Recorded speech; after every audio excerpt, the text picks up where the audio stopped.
En este lugar, la realidad se abre como una grieta. Lo que no ves, lo que no escuchas, está más cerca de lo que crees. Esto es Tercer Ojo, con Macario y Natalia, donde lo invisible se vuelve audible. Prepárate, lo que estás a punto de escuchar no quería ser descubierto. Bienvenidos. Hoy nos vamos a sumergir en las sombras de Predator Stalking Shadows, una novela que es mucho más que una simple precuela del videojuego Hunting Grounds. Muchísimo más. Los materiales que tenemos delante nos dibujan una crónica brutal, que se extiende durante décadas.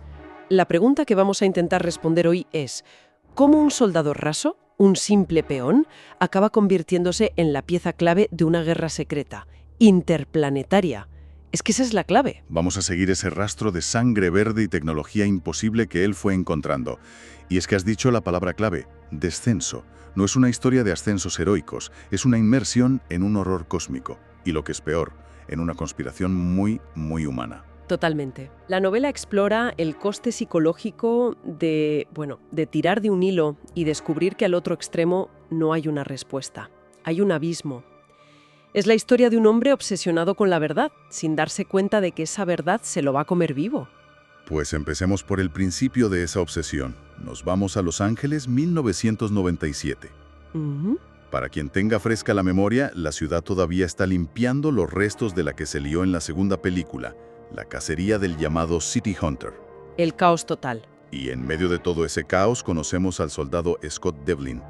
Y lo que me llama la atención es que desde el minuto 1 nos lo presentan como alguien que no encaja. No es el típico militar, para nada. Él vive con una idea que le inculcó su madre.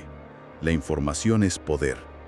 Y claro, eso en una estructura como el ejército donde la norma es obedece y no preguntes, es una receta para el desastre. O para la revelación. Y esa misma noche, su curiosidad choca de frente con lo imposible. Y no es que vea un alienígena, es mucho más sutil y por eso más inquietante. ¿Qué es lo que ve exactamente? Porque ahí está el catalizador de todo. Pues mira, mientras está asegurando un perímetro que supuestamente es una simple escena de un crimen de bandas, encuentra dos cosas que no tienen ningún sentido. A ver. Primero, un rastro de sangre. Pero no es roja, es de un verde casi neón, fosforescente, como si algo tóxico y vivo se estuviera filtrando en el asfalto. ¡Qué imagen! Y luego, el remate. Ve cómo alguien de un equipo de operaciones especiales intenta ocultar una mano amputada, cubierta por un guantelete metálico. Y es enorme. Es una prueba física de que lo que ha ocurrido ahí no pertenece a este mundo. Y claro, en lugar de mirar para otro lado, como le diría cualquier sargento, va y pregunta. Mala idea. La peor. Inmediatamente, unos tipos trajeados que parecen sacados de una peli de conspiraciones, liderados por un tal Keyes, se lo llevan por delante. Lo requisan. Exacto. A él y a su curiosidad.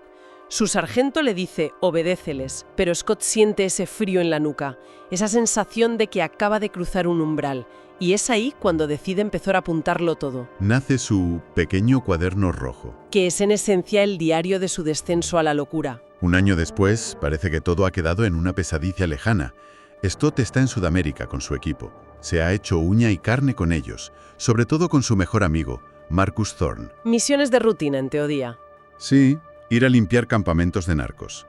Pero entonces, en la selva mexicana, la pesadilla vuelve, y vuelve con saña. Es que lo que encuentran no es una masacre de un cartel.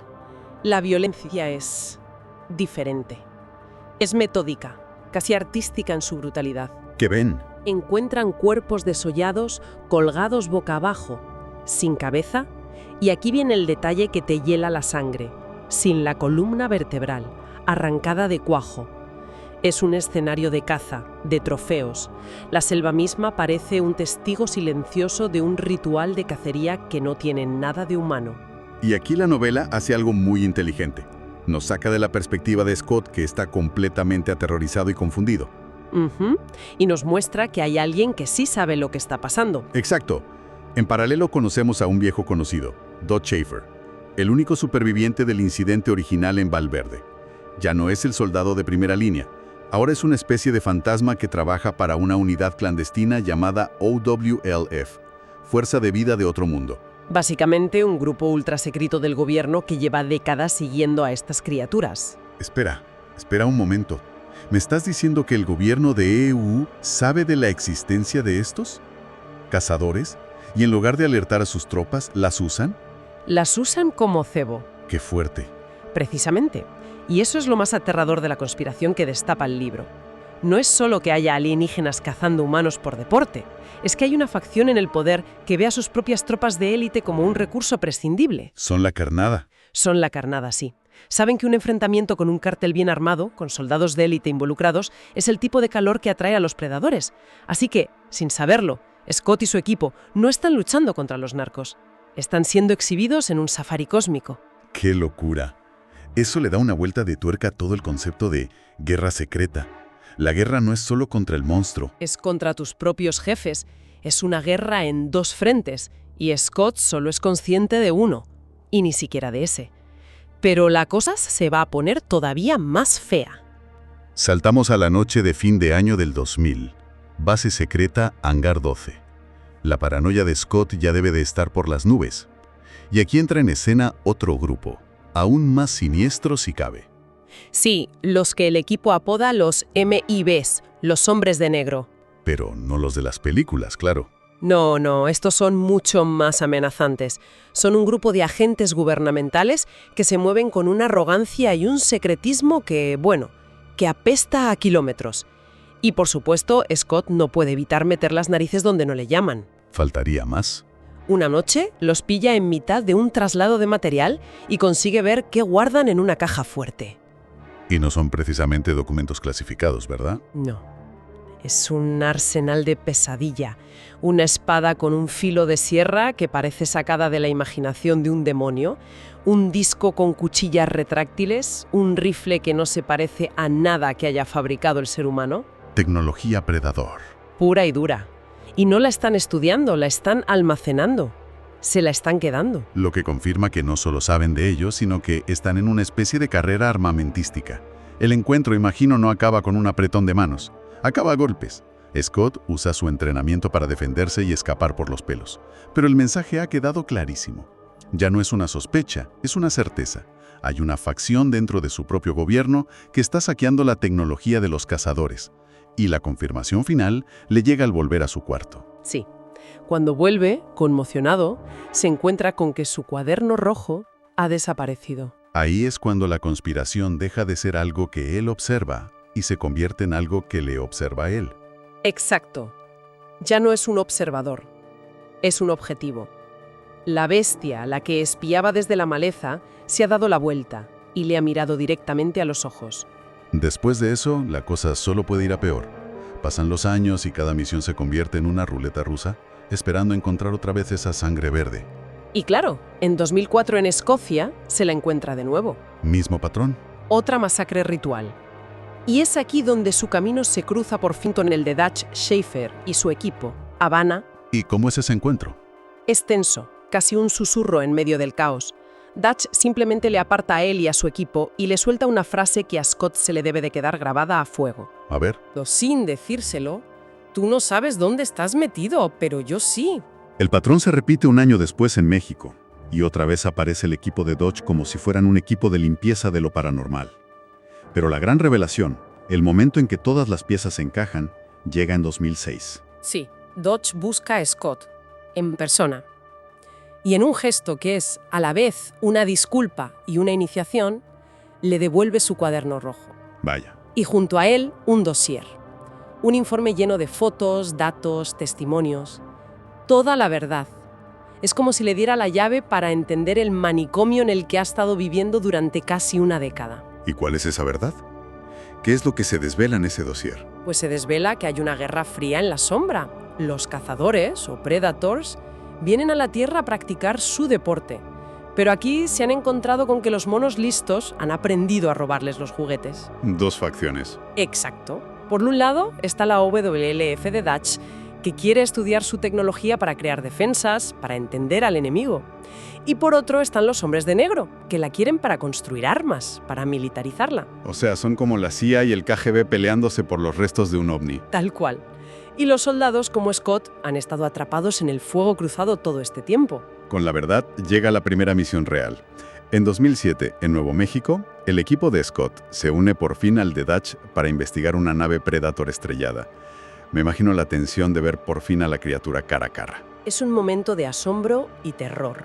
Ver al alienígena muerto en la mesa de operaciones, su anatomía imposible. Pero el asombro dura poco. La misión se convierte en un infierno cuando son atacados por las mascotas de los Predators. Unos perros de caza alienígenas.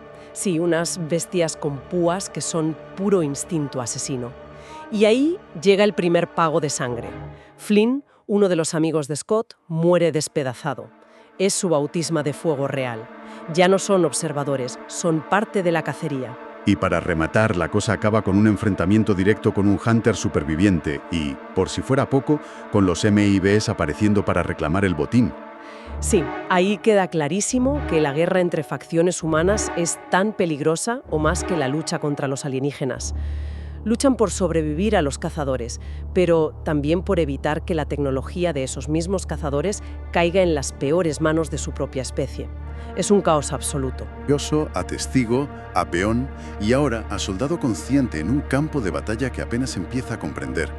Pero el precio más alto, el peaje final, todavía no lo ha pagado.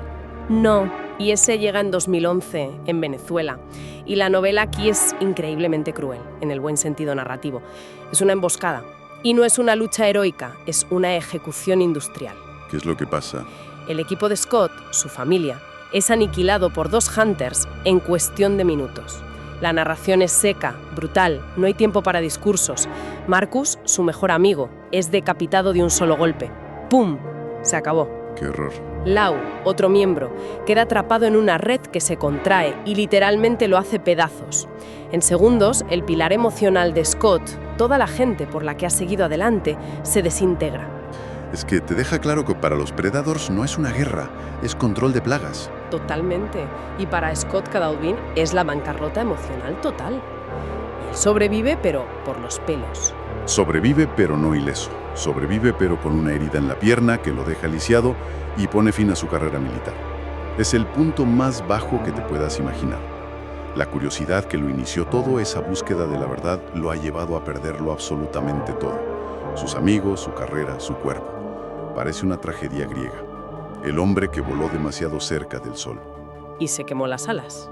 Exacto. Pero la historia no acaba ahí. El epílogo nos da un giro final. Un giro muy potente. Años después, vemos a un Scott Devlin renacido. Camina perfectamente gracias a una prótesis creada con esa misma tecnología alienígena que casi lo mata. La ironía. Y no es un soldado retirado y amargado. Es el director de El Hub, el nuevo centro de mando global de la OWLF, para combatir a los Predators. Ha convertido su tragedia, su dolor, en un propósito. El soldado ha muerto, pero el estratega ha nacido de sus cenizas. Y no solo en lo profesional, también ha reconstruido su vida personal. Sí, tiene una nueva familia, su esposa Angie y un hijo pequeño. Y en un gesto que te rompe un poco el corazón, a su hijo le ha llamado Marcus, en honor a su amigo caído. Parece que, después de todo el horror, ha encontrado una especie de paz. Así que el viaje de Scott es una espiral que lo devora y lo transforma por completo. La novela nos enseña que el verdadero campo de batalla no solo está en selvas remotas, sino en los pasillos del poder y, sobre todo, en la mente de un hombre que se atrevió a hacer las preguntas incorrectas. Exacto. Pero la novela nos deja con una última reflexión, un último escalofrío. En ese epílogo, Scott recibe una carta de la viuda de Marcos, su amigo decapitado. Ajá. Le cuenta que su hijo, Michael, está en el programa de jóvenes cadetes, siguiendo los pasos de su padre. Y ahí es donde la historia te deja con una pregunta flotando en el aire, como una sombra. La pregunta es si el ciclo ha terminado de verdad. Esa es. ¿Ha encontrado Scott la paz o solo un breve interludio? ¿O es que esta guerra en las sombras es un monstruo que siempre exige una nueva generación de sacrificios? Y el hijo de su mejor amigo ya está en la cola, listo para ser el siguiente cebo en la cacería interminable. Así termina esta visión. Pero no creas que termina del todo. Puedes cerrar los ojos, pero el tercero sigue viendo. Esto fue Tercer Ojo. Si quieres abrir más puertas a la oscuridad, síguenos en redes. Búscanos como Tercer Ojo en todas las plataformas. Nos escuchamos en la próxima oscuridad.